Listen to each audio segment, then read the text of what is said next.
Our next segment will talk about trend to reality, best practices for smart energy management, and that is something that we are all talking about today. How is it that we can keep energy in the mind? How is it that we can think about the environment as well? How is it that we can put all the resources available to the best? So may I request all of you to please be set as we are about to welcome on stage our panelists. But before I invite them here on stage, I'd like to encourage all of you to please head to your social media platforms, share with the world what we're discussing right here, join the conversation on Twitter, on Instagram, on Facebook. Please do remember to tag us using our hashtag, and we will be announcing two very special winners who will be presented with some interesting goodies in just a little bit. So I'd like to request you, if you want to join in the conversation, now's the time. All you have to do is add on what you think, any caption. You can take a picture, post it online, but please do tag us. As we look forward to bringing to you our next segment, and as we set the stage for just that, let me extend a very warm welcome to Mr. Dushyant Ahuja, Vice President, Asset Management, Tata Realty and Infrastructure. Let's hear a round of applause as I present to you Mr. Siddhant Kachroo, Chief Executive Officer, Maintenance, House and Home and Facilities Management. May I present to you Architect Tanmay Khare, Head Administration and HR, Pidilite Industries. A very warm welcome to Mr. Sanjay Pai, Vice President, Facilities, Larsen and Toubro. I thought we promised to welcome them with applauses. Thank you. You're a very kind audience. Let me present to you our session chair, Mr. Prashant Mittal, Senior Associate Director, Global Workplace Solutions, CBRE. And let's look forward to this interesting conversation. Thanks, Isha. Thanks for the introductions. A very good afternoon, ladies and gentlemen. I'll straight away get to the point because we are a little short on time.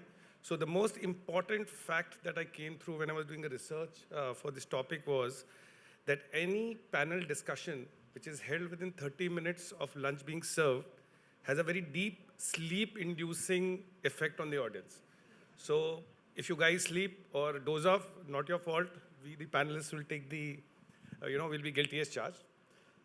Okay, jokes apart, very important and a very relevant topic, that is trend to reality, best practices for smart energy management. Just to set the context, I would like you to think about Chandrayaan-3, a mission which we are all proud of. We landed on the far side of the moon, and it's a classic example of the best use of energy or energy management. Our scientists use the potential energy of the Earth's gravitational force and the kinetic energy of the thrusters because not that they wanted to prove a point, but the resource or the energy was scarce, and they managed to do it. Taking the simile to where we are, the real estate sector world over uses 40% or is responsible for the 40% of greenhouse emissions, out of which today Monish's presentation told us that 22% is in India, right? So it's not far that we being the signatories to, or India being the signatories to the Paris Accord on climate change, very soon, like what Santosh covered, we are looking at statutory compliances towards energy and ESG. And the only thing that can save us is using the latest trending technology to monitor this. Ashish brought out a very important point today. That was about the behavioral change, and we all pitching that. But when you have to pitch something, you need to have some concrete data. And this data will only come when we start measuring.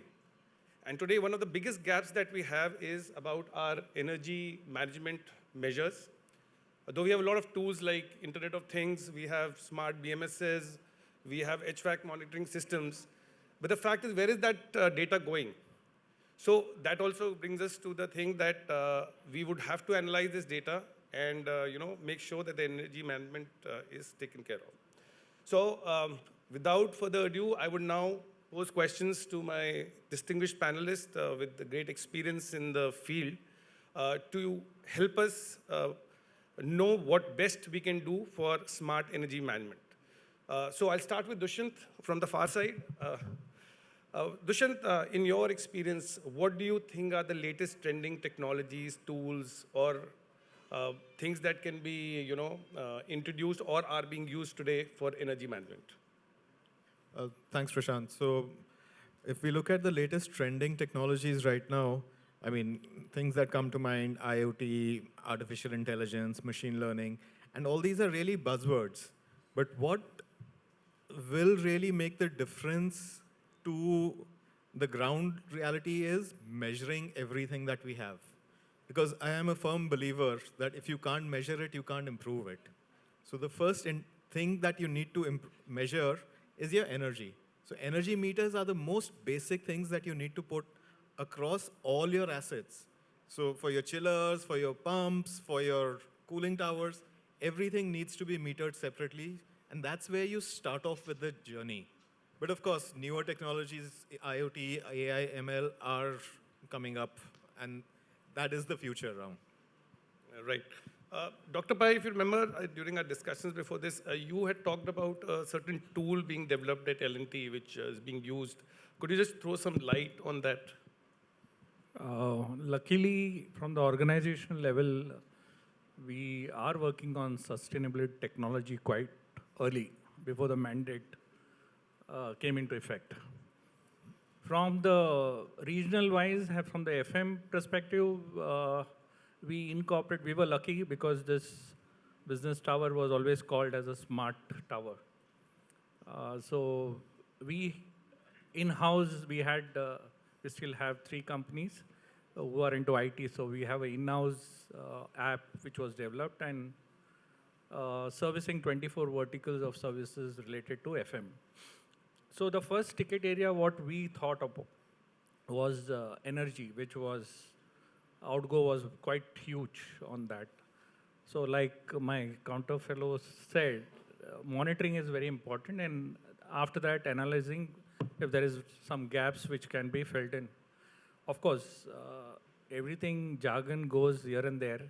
Unless there is a bottom line saving or something substantial which is visible, incorporation is very difficult, So I'll share one small case study. We incorporated open access in our energy sector because outgo was quite huge on that.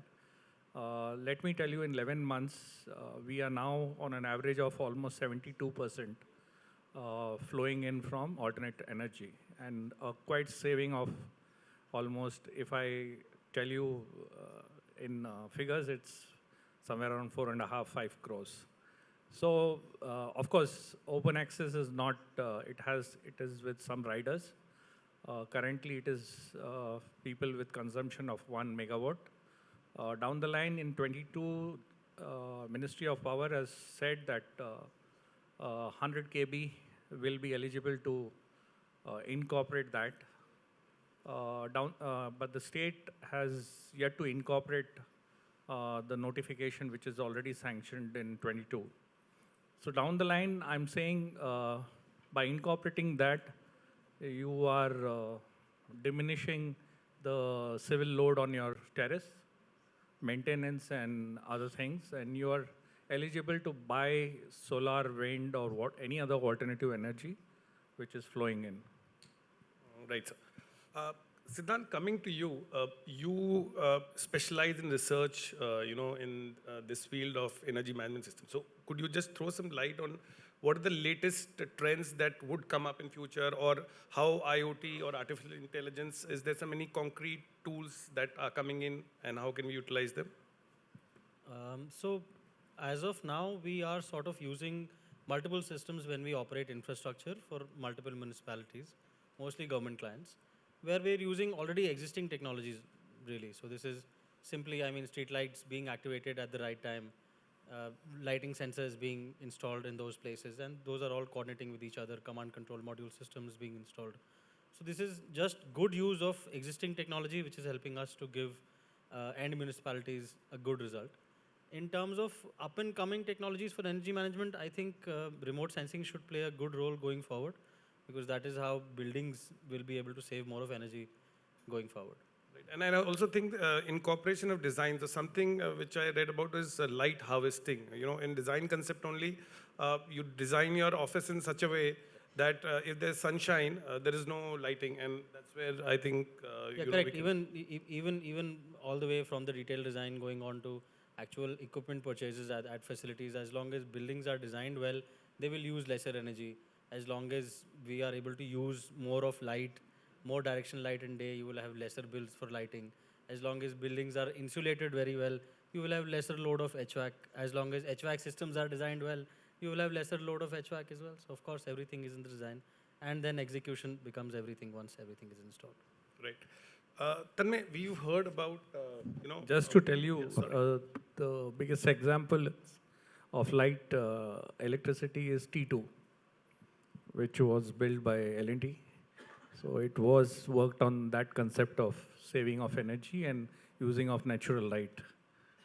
I think that's the key that you know we incorporate into design stage. Tanmay, coming to you, so now we know what is to be done. It's happening. What Dushyant covered was measurement.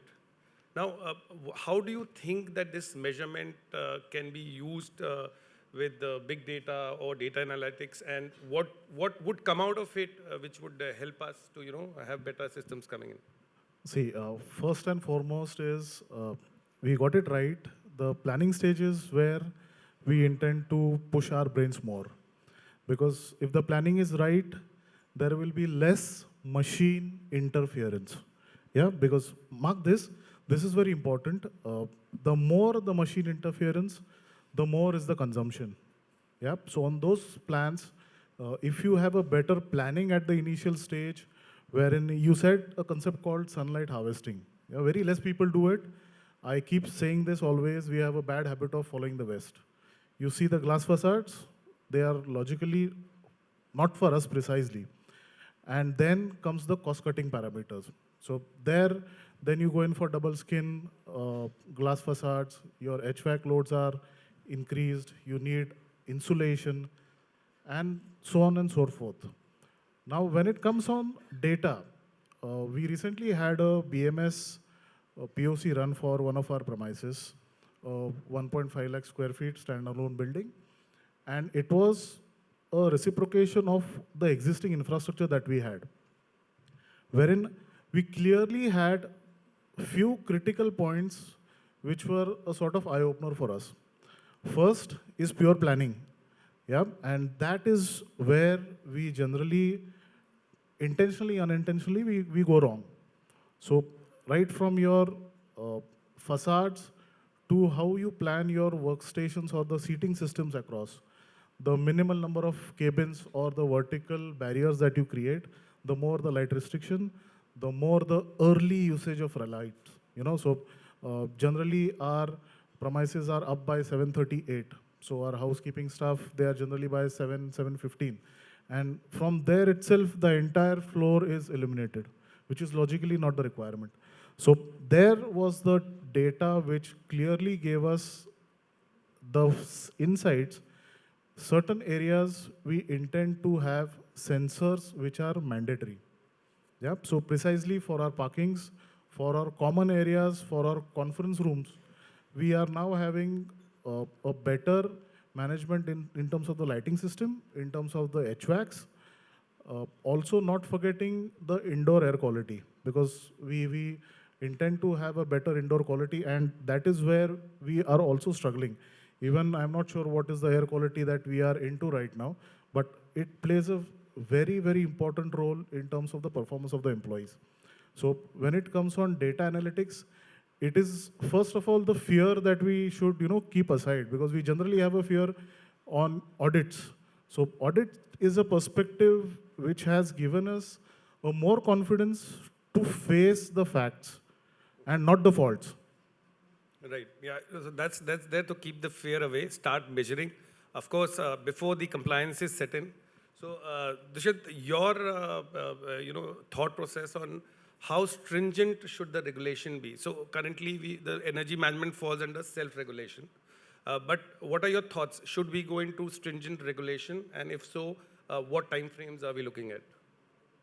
I think regulation, when it comes down to being stringent, I am of the opinion that it should be guidelines that are stringent rather than regulations. It's more a person, people will always find ways and means to get around regulations.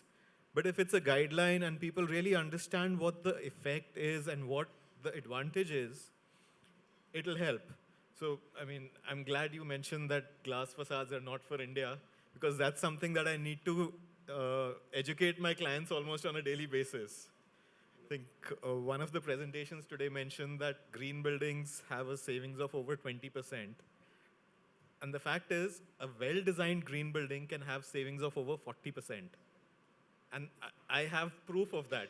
We've been certified to have 40% less energy in our buildings because they have been designed from scratch to have solar passive design, to have the right kinds of insulation, the right orientation, and that's how it matters. I mean, guidelines is guidelines, and I think even pressure from investors and clients is what will push this thing. It's not a regulation that will push for savings. Right. So, Dr. Bail, what we've been hearing till now is that, things have to change, designs have to change, sensors need to come in. This seems to be a lot of investment. Now, you've had a case study, proven case study, where there has been savings. But any comments on, how to convince the senior management or the financial, powers to release this capex? So, any roadmap? Because that's where I think the hurdle will come in, that to the cost pressures. One is that managing energy, to reduce pressures, cost pressures, you're investing now. So, how do you think we should overcome that hurdle? See, like country has promised few net zero and sustainable things across. We as an organization are also working 360-degree on various parameters, including carbon footprint on travel, bus, rail, air, whatever. We have created dashboards. It's on UAT stage now, and then it will be rolled out to a few customers, I think so. So the question is quite simple. When you incorporate anything in any large organization, you have to satisfy the various stakeholders, whether it is SSE, audit, HR, FM, and finance. Now each one in that parameters will have a different questions. So you should have a proper diagnosis of what to answer, and bottom line, the CFO will look at from a bottom line of savings, HR will look from a processes, and there are various parameters each one will look into. So you should have a satisfying answers to all that things, and that will only come through measurements. Like what we have incorporated is we get in each day, the next day you get a dashboard, one pager, which tells you everything on consumption of water, inlet, outlet, power consumption for the day, what events was held, who were the visitors, how many employees were there, what was the waste in cafeteria, what is the generation of wet waste. So all these things gives you analysis to where the gap is and what to be done. We have got away with plastics because we are a LEED certified this thing. We went through an ISO model for facility management. So all these things only comes after awareness. So we, in all our LCD screens, we display that suppose there is a 125 kg of waste today. We say that that can feed almost 75 people. So that awareness is also, and this safety, this sustainability, and all this consciousness is everyone's business. It's not one person or an admin's business. It has to come within. Now down the line, there will be restrictions on sustainability accounting. Maybe down the line in 3 years, it will come. So just like statutory compliances on gratuity and pay and all, this will also be coming soon. So before that, let's have a conscious, and we should make awareness for each employee to do whatever he is supposed to do. So at least from the admin perspective, I think that awareness is a must. And small efforts create a lot of savings. I'll tell you, we are a tower of 15 floors. The housekeeping were everywhere after office hours cleaning. So the lights were on till 12 o'clock. While traveling on the road, you see all lights up, you see no employees there. So we said, you start from the 15th floor and come down. So one floor was off. So that small things, which doesn't require any capex or a budget, but the process has to be changed and where the cost is improved. So bottom line is every unit saved is every penny earned. So that's how it is. Right. Siddhant, this we're talking, so there are a lot of small occupiers, something. So one is awareness, one is the best practices. As a consultant, if you were to advise small occupiers who have offices, say 50,000 to a lakh square feet or smaller, what would you kind of advise them in terms of energy management? Because they would have lesser budgets for managing energy. So what kind of advice would you give them, or what kind of a recommendation would you give them? And after this, I'll just take inputs from all on this question. I think for smaller facilities, you design better and then you ensure that your primary and secondary operation objectives are met. Primary meaning your equipment is operating at the expected level, and then you keep monitoring that and ensure that whatever needs to be replaced is replaced on time, so that you don't end up spending more on operation than maintaining it itself. Dushyant, your views on this? I think we really need to look at analyzing the data as well. So we have a command center right now in place, which builds in all the data that comes in, and it helps us really schedule our HVAC. It helps us manage everything so that the costs really come down rather than going up. And that's what we need to really bring up to management as well. Yes, Tanmay. So precisely as he said, data hai, karna kya hai? What is the thing, what is the extract that you want from the data is where the intention comes from. People just have dashboards, they ignore it. We recently had one behavioral analysis done out of this data. What is the type of visitors that are coming to our campus on peak hours? Yeah, what was the intention? So the ask was, how can we enhance the experience of the visitors coming to our campus? Be it in terms of the hospitality, be it in terms of getting to the XYZ meeting room or the conference room in the campus. That intention itself gave us the very basic answers on what were the lags at our end. So we did not have any audit. We did not have any third party to pinpoint, was this is going right, this is going wrong.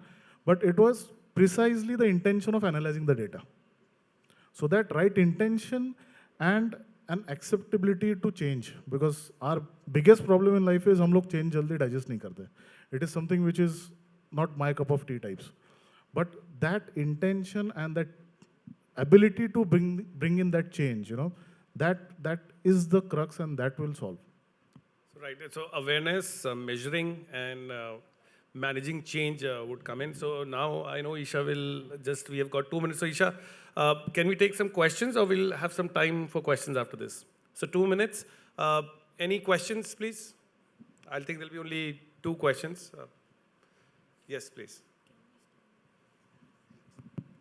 Hi, my name's Arun with Rakana. You could direct your question either to the panel or someone in specific if you want to. Would you allow me 30 seconds to give you a context of what I'm going to ask? If you could just keep it very short, because we're really running short of time. Sure. See, when we talk about savings in real estate or facility management, we work across verticals, from QSR to retail to banking. Once you start emphasizing on savings in rupees, then you get yourself into trouble. It's not about reducing consumption, it's about optimizing and improving efficiency. You have to be efficient in units. So based on that, what I feel, what we have seen with customers is that things break down after the customer has got all the gyan, all the data analytics, all the reports. Like a gentleman from L&T mentioned, you get the one-pager dashboard. believe me, nothing happens after that. And that's what customer is saying, that do something, make that change happen for me. So as practitioners in facility management or energy management, we have to go from gyan to intervention and implementation. Now, quick comment on how really what we have seen, how energy efficiency works, is it's not by switching lights off alone or turning the air conditioner to 25. It really relates to 4 or 5 things, like safety issues, SOP compliance, resource utilization. When you manage all that, energy efficiency automatically happens. So my question is, what are the panel's view on focusing on that bottom-up change versus top-down change? No, just I'll tell you about this dashboard. And you're right. If dashboard is only for seeing, it doesn't make sense. You have to implement. We have a BMS room. We monitor what are the major complaints, which trend analysis, and we have internal audit which evaluates from 4 compartments. One is operations, systems, processes, and payments. So that report, it goes up to the highest in the organization. So it has red, amber, and green, okay? So each businesses are very conscious about what they are doing. Like what you said is, this dashboard evaluation is done every 15 days, which is documented. The trend analysis on the BMS reports, what are the maximum complaints which has come. This all depends not on people who have complained to BMS, but on a survey model also, where the maximum, in fact, the maximum what was saying is, my room is chilled or it is not chilled. So that was one of the things which comes up. So we work on those. So you're right. Yeah, unless the data analyst and then implementation, it's very important. Right. One last question, gentleman there. Yes, please. Can we speak? Can we speak? So this question is, from facility management team. So the facility management team does all the things like sustainability we discussed. We discussed about energy management. We discussed about cost reduction, everything. But the problem for facility management team is, like the employer thinks that it's a cost center. The team is the cost center. And tenants do not respect so much to these facility management team. So this is the force which is managing everything, sustainability, cost reduction, everything. So how do you deal this thing? First of all, get out of the myth. We are not a cost center, we are a revenue center. Because unless and until you don't feel that you are a revenue center, you will not be in a position to convince your management. Obviously, getting into FM, be it your soft service or hard service, it is the initiatives that you take and the way you project them. We had a panel discussion on cost and quality. So logically, quality comes at a cost, and cost will never come with quality. That is what I have experienced, and I propagate precisely. Now, when it comes on revenue, revenue is not always on kitna bachaya. Revenue is also on how you contribute towards factors like how good are your employees engaged, what is the attrition rate, because we play a major role in making sure that the employees are in their best productive moods, at least for 4 hours out of the 8 hours that they are in the offices. So I request you to get out of this traditional ideology of we being a cost center. We are not spending cost ghar ke liye. We are doing it for a brand, we are doing it for a company. And it is the right way you project, and for projecting it, you will have to make sure that you represent the FM vertical, the admin vertical in the boardroom. So gear up. Once you have that, representation, definitely this myth will go on. Right, ladies and gentlemen, our time's up, and one thing is there that I think the panel did a good job. I didn't see anyone dozing off, so I think my research is wrong. But once again, I thank the esteemed panelists for providing us such insightful thoughts on the topic. All I want to do or close the panel is that we are together in this journey, whether be the service provider or the client side, the developer or the occupier. It's something that is for the planet and for the future. So let's take this journey together. Thank you very much. From my counterparts, I would like to thank you for moderating it well.